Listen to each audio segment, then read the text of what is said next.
Днес ще ви покажа как да сте сега ще ви покажа какво място. Само се абонирайте.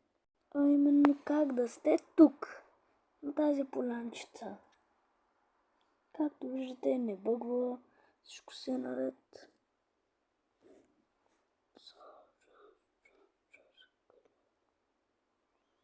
Не бъгва, всичко си е топа, както виждате.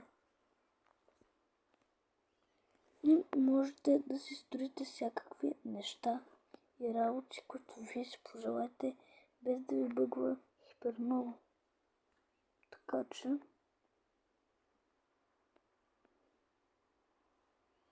и можете да направите това.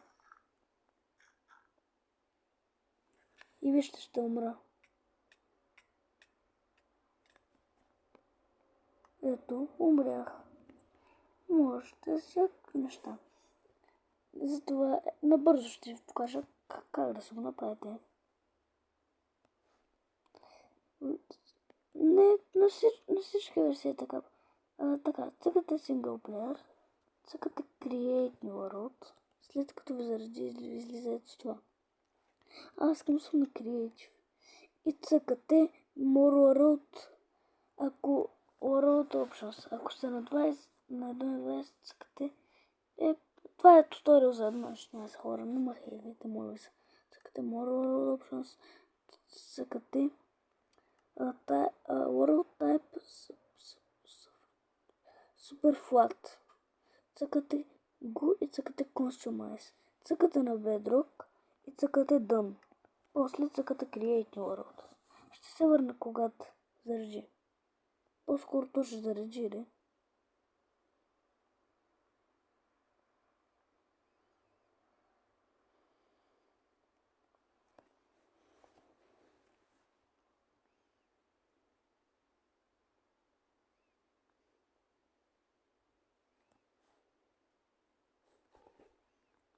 И ето ни, дойдохме.